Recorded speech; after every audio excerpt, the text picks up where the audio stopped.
kes masina alles ostavad. Nad pole harjunud kõike panema masinasse.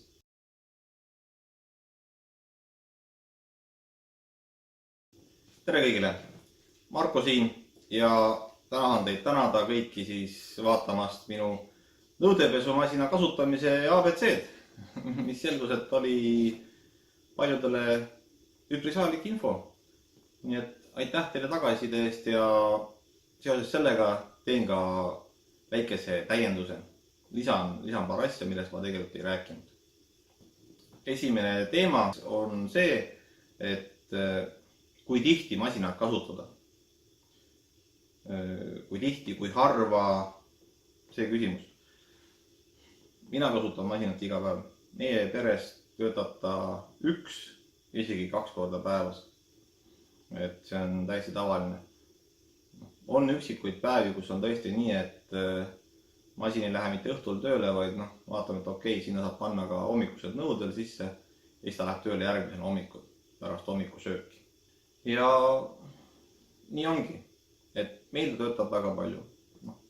Ma tean teisi, kes kasutavad seal, ütleme nii, et 2 korda nädalas, võib-olla 3 korda nädalas, mõni kasutab korra nädalas, mõni 1 kord kuus, siis kui tulevad külalised.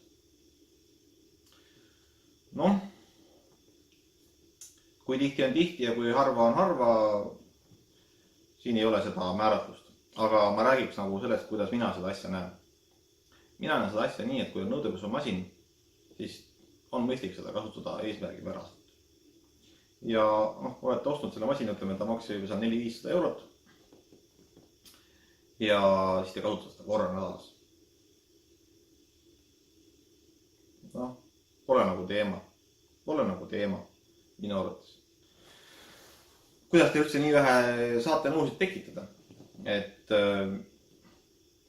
meie peres on küll niimoodi, et masin saab täis. Süüakse, pannakse masinasse, süüakse, pannakse masinasse ja ta mingil hetkel kas siis hommikuks või õhtuks saanud on täis ja panemegi käima. Keegi ei pese nõusid käsitsi. Mitte keegi. Tõesti mingi, nagu ma olen öelnud, siin plastikasjad, mingid sellised nipet-näpet tõesti lükkad üle. Jah, pesed käsitsi ära. Aga kõik muu läheb masinasse. Ja ma tean, et kes masina alles ostavad, nad pole harjunud kõike panema masinasse. Et oi, ma ikka selle väikse asja pesen käsitsi ära, selle tasikese pesen käsitsi ära, oi, see on mu lemmiktass, seda ma üldse masinasse julge panna, masin sööb selle ära või lõhub või mis iganes. Igasugused varianti on, miks ei panda asju masinasse. Ma arvan, et pange ikka masinasse. Et see käsitsi pesemine, esiteks ta on tohutu vee raiskamine. Ta tõesti on. Ma pesen ka mõne asja käsitsi, eelkõige mis puutub mingit pudrupoti sellist asja, et see tahab seda käsitsi üle lükkamist saada. Enne kui masinasse läheb, ta läheb ikkagi lõpuks masinasse. See on tohutu veekulu. Et võib-olla keegi laseb ka selle nii-öelda kraanikausi vett täis ja siis peseb nagu kausis või ma ei tea, mingit siukest varianti kasutab. Aga mina, kui ma pesen voolava vee all ja see on raiskamine, mis tunnen, et ei ole vaja ilusat magedat vett niimoodi raisata. Ja masin kasutab vett säästlikult. Pange asju masinasse.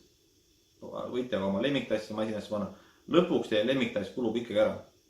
Teie lemmiktass ei ole terve elu. Ta ei kesta teil seal kaua te elate, 80 aastat või 100. Ta ei kesta terve elu niikuinii. Et ostke endale mitu tassi, mis teile kõik meeldivad. Ostke endale 3-4 tassi. Saate oma päeva hommikust õhtuni läbi nende oma lemmiktasside. Hommikul on üks lemmiktass, lõunaaeg ja õhtul hoopis teine lemmiktass. Et see teid päästab ja saate kasutada masinat. Järgmine teema. Kui masin ei ole täis, kas mul on mõtet teda tööle panna? Minu seisukoht on. Loomulikult on mõtet. See, kas ta nüüd võttis kogu selle, kas tal oli pool, 3/4 või päris täis, siis see veekulu, kui te mõtlete mingi kokkuhoid, siis tegelikult ei ole. Et siis te hakkate ikkagi pesema käsitsi. Mingid asju te peate käsitsi pesema, sest teil ei saa olla nii, et teil üldse see masin täis ei lähe. See lihtsalt ei ole võimalik. Te ei söö kodus lihtsalt, siis te pole ka nõudepesumasinat vaja. Mina panen rahulikult, ma näen, et okei, mul on mingisugune pudel seal päev hommikul söödud ja õhtuks on seal pool täit seda masinat ja see puder põhimõtteliselt hakkab ära väga kuivama sinna külge ja ta lihtsalt väga raske on masina pesta, võib-olla ei lähegi puhtaks, jääbki mingi puder külge. Ma panen ikkagi õhtul tööle. Ja see on kolmas asi.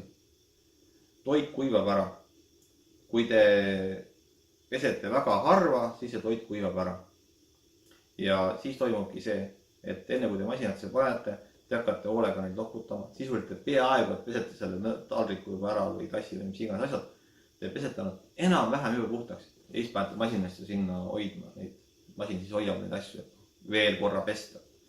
Aga väga ebaotstarbekas on see ju. Kas te ei leia? Mina leian, et see on.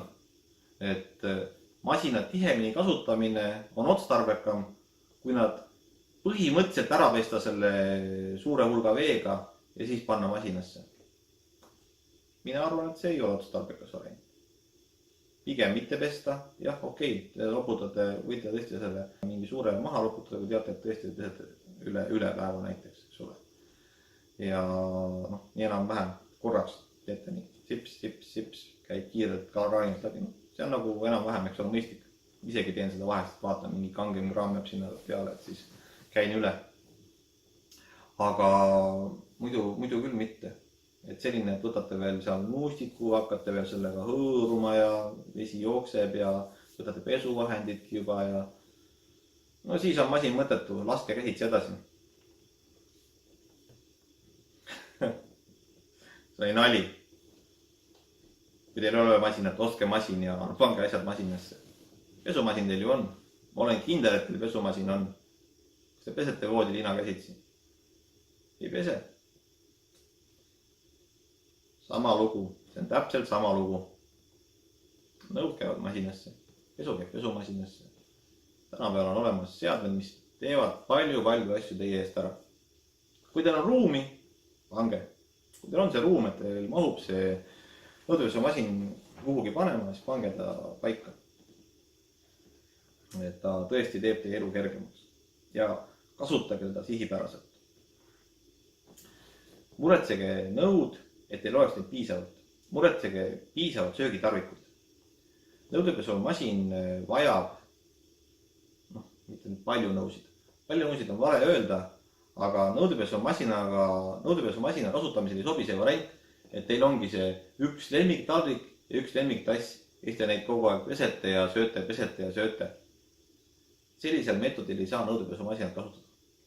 Välja arvatud juhul, kui teil on pere tõesti 10 liikmeline, et igal ühel on see lemmiktass ja taldrik, kõik söövad ära, paned masinasse, masin on plaksti täis ja panetegi käima. Ainult sellisel juhul on see võimalik. Muidu on ikka nii, ongi seal see paar tassi ja paar taldrikut ja masin on suures osas tühi, eks ole. Et siis ei toimi. Et teil peab olema piisav varu nõusid. Ja täiesti normaalne on kasutada nõudepesumasinaga sellist meetodit, et te sööte ära, panete masinasse, võtate veel mingid asjad vahepeal, panete mingid selle taldriku peale. Te mitte ei pese seda taldrikut vahepeal seal kuskil kraani all, et veel kord kasutada, vaid see läheb juba masinasse ja te võtate välja uue taldriku. Ja sinna panete sellesse puhtast taldrikusse panete uued asjad peale. Mitte nii, et te vahepeal loputate ära, ma saan seda veel kasutada. Nõudepesumasinaga see asi nii ei käi. See on kasutu operatsioon, just nimelt see vee lödistamine seal. Selle lödistamisega te kulutate ära rohkem vett kui see masin seda kasutaks. Et ärge seda unustage. Kraanist jookseb väga palju vett korraga välja. Et sorts ja muudkui jookseb. Mitte sellepärast, et see oleks mingi kallis lõbu, aga ma ütlesin, ei ole mõtet raisata. Kui teil on masin, teil on elu mugavam. Te raiskate tegelikult vähem vett. Ja ka energiat sõltub, kuidas teil see vesi kuumaks saab. Piisav varu nõusid. Piisav varu nuge, kahvleid, lusikaid, taldrikuid, tasse. Et neid tuleks teil võtta, saate masina täis panna, joote oma kohvi ära, te mitte ei lähe pese seda tassi puhtaks, vaid see tass läheb masinasse. Joote teed, joote mahla, see ei ole mitte sama tass ega kruus ega mingisugune klaas, vaid teil on selle jaoks uus, joote ära, joote päevas 5 korda mahla, teil on 5 klaasi. Nii ongi, niimoodi kasutatakse nõudepesumasin. Mitte nii, et teil on see üks klaas ja te muudkui seda lodistate. Joote ära, maht kuivab ära, te pesete ära, eks ole. Ja siis te võtate uuesti seda sama klaasi. See ei ole nõudepesumasina kasutamise süsteem. Nõudepesumasinal on 5 klaasi ja 5 korda joote. Ütleme nii jämedalt. Et see on see loogika, kuidas see masin täitub. Ja sellepärast ka paljudel see masin ei täitu. Et käiakse vahepeal pesemas. Ärge peske neid nõusid käsitsi. Kui teil on masin, ärge peske käsitsi. Ja ma arvan, et sellega ongi kõik. Et ega siin rohkem lisada küll selle nõudepesu masina enam ei ole. Peale selle, et kui teil ei ole, siis ostke nõudepesu masin, kasutage, nautige vaba aega, mis see teile annab, tehke midagi toredat, vaadake YouTube videosid või midagi muud, veel toredamat. Ja, aitäh teile, et tänaseks kõik ja järgmise korraga.